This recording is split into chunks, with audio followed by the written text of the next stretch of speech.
Good morning. Hope y'all are having a good day and getting the day started off right. I've got grandbabies again today, and they are waiting on some breakfast, so we decided we're going to fix some biscuits this morning. So instead of doing the hypocrites out of the can, we're going to do the real homemade things this morning. So y'all stick around and let's see how this video goes.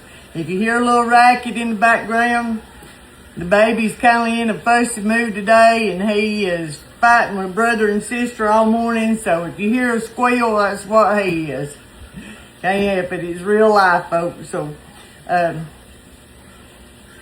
we'll get through it anyway, right? But anyway, I don't know if y'all been down the rabbit hole with Brenda Gant and different ones where they showing their homemade biscuits and they do the whale and all of that. I do my biscuits a little bit different. I don't do the whale in the middle and mark it, because if I did, my whole bowl of flour would be probably soaking wet. I'm not going to lie to you. I always done mine where I put just flour in the bowl and work my shortening in and then my milk. That's how my mom done it, and that's how I done it. And I know people's got different ways of doing biscuits, but I'm going to show you my way this morning. So I've got like 2 cups of flour in my bowl. I hope that y'all can see. And I've got like a banny egg, or not a banny egg, a chicken egg size shortening. You can use large, you can use shortening, you can use old, whichever you prefer to use. That's what you use. But so I take and put my shortening into my flour with my clean hands. Of course, I use my hands. People, they kind of look down on you for using your clean hands and stuff in your kitchen, but it's what you feed your family, and it's your kitchen and your way of doing things, and this is how I do it. So you take your shortening and you just take and work it in your little tools that you got. You can use a pastry blender, or you could use a fork, but I choose to use my fingers. And you just take that shortening and you just work it in to your flour till you get like pea-sized pieces. You don't want to overwork it and your flour, but you just want to get it to where it's like pea-sized pieces in your flour, your flour kind of crumbly, like, in a way. When you overwork your dough with anything like biscuits or pancakes, anything like that, if you overwork your flour or, in your dough that you're making, it turns out tough and it can dry it out. And you want your breads, your flours and stuff to be, soft. You don't want to overwork it. So mine is like at the consistency that I'm wanting now. It's worked in really well. I'll hold it up and let you see. You see that? It's got the little pea-sized pieces in it, and it's incorporated in the flour. So there, you take your buttermilk. You can use sweet milk if you like, and you can use buttermilk. I prefer buttermilk.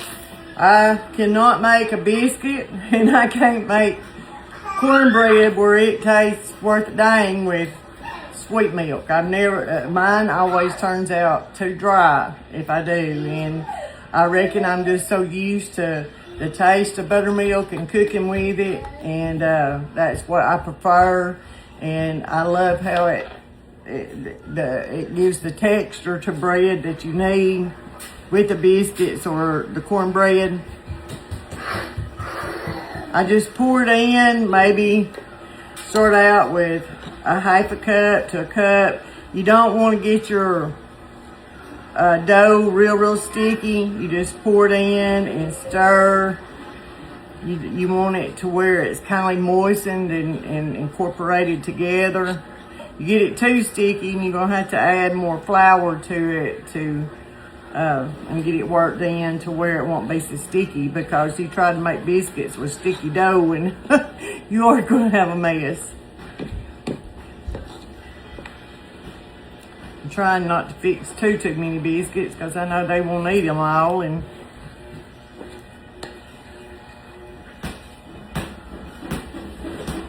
I guess you'll hear my washing machine going in the background, and it's probably going to jar the floor like it always does. That's just, like I said in one of my other videos, that's just how we roll around here. I have a loud washing machine, and I have loud grandkids, and that's just life.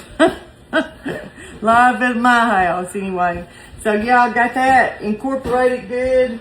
Let me show you how it looks. See, it's not too sticky. You just want it well moistened.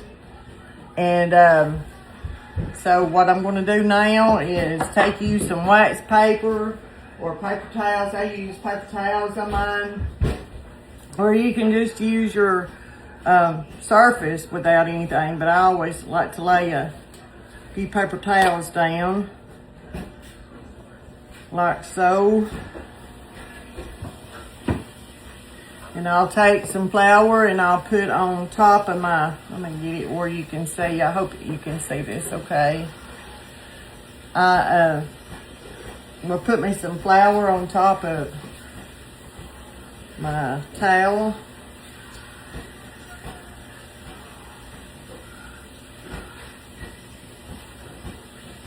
Just kind of smooth it out a little bit.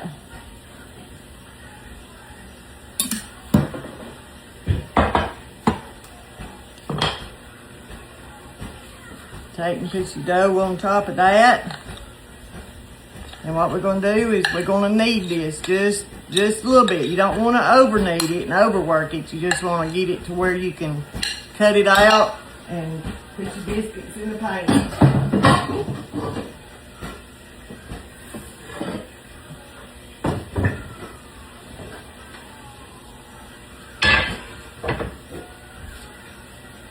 See my biscuit cutter?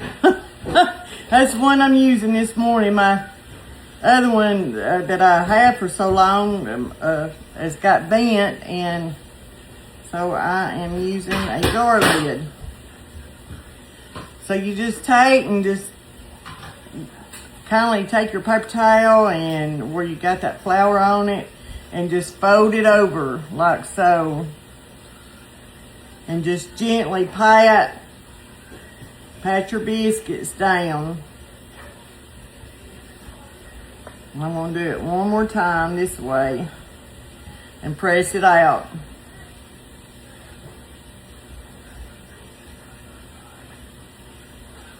You want to kind of press them down to they're about a quarter of an inch thick.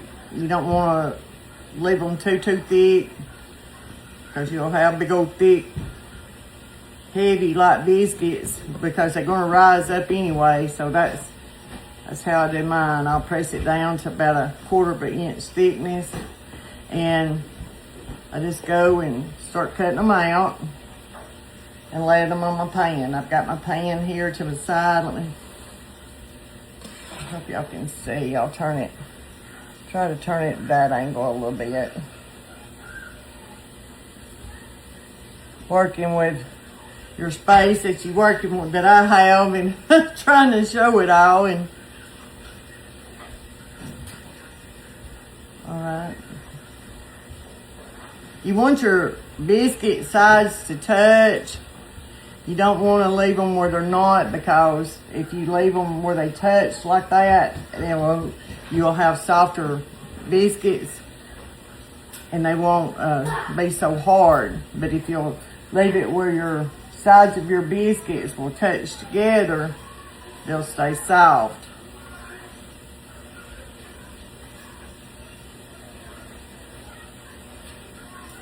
I've got some that loves homemade biscuits, and I got two of mine. I got one son and one grandson that all they want is canned biscuits all their life growing up. My middle son, he was like that growing up. He loved canned biscuits. He'd rather have one of them instead of the homemade. And I never could understand that. And now his nephew is just like it. He wants a canned biscuit instead of a good homemade soft biscuit. I tell them that they different from us.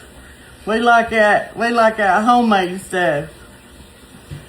Which I had some picky kids on eating, and I never could understand it, and it's fell down into my grandkids, and some of them is worse than what my children was about being picky. You feed your kids good food and everything, and then they just start not liking this, not liking that. I never could figure it out. But when, as they get older, they start liking stuff better. But when they're little, kids are kind of funny individuals to understand, I believe, what stages they go through. But yeah, you just keep cutting your biscuits out and putting them together. Once you get them to cut out and you put them on your pan, you can put shortening on top of them, bacon grease, brush them with butter, whatever. A lot of people are using the real butter about putting in their biscuits now instead of the shortening and stuff. That makes a good biscuit. But anyway, that you can get them mixed up and do, make you some biscuits for your family, because they'll like it, and I'm sure they'll be proud to get a biscuit on a morning when that belly's growling and they hungry. I'm telling you what, since these kids is out of school, you better be on your game about getting them some food out in the morning times, eh? They get hungry. I know mine does. They'll come in the morning times when they dropped off and hollering, "What's for breakfast, Granny? What you cooking for breakfast?" And the other one will come in, he calls me Big Mama, and he'll say, "Big Mama, I'm hungry. What you got?" Lord have mercy. All right. I hope you enjoyed that video. This is your biscuits. I'm fixing to top them. I'm fixing to get me some butter and put on top of them and stick them in the oven. I got my oven set on 450. You want to bake them like 450, 500 for maybe, it don't take maybe about 10 minutes or so to bake them. And just till they get pretty and brown. If you bake them low, it can dry them out, and you don't want that. You don't want a dry, hard biscuit. So, yeah, put it on about 450 to 500 and cook them for about 10 to 15 minutes just till they get brown. And but top them. Go ahead and top them with a little bit of shortening or your butter or something on top when you put them in the oven and bake them. And you're going to have some golden, pretty soft biscuits, I promise you. So I got to get my hands washed. And y'all keep it between the lines and stay cool. And we'll talk with you later on. Bye-bye.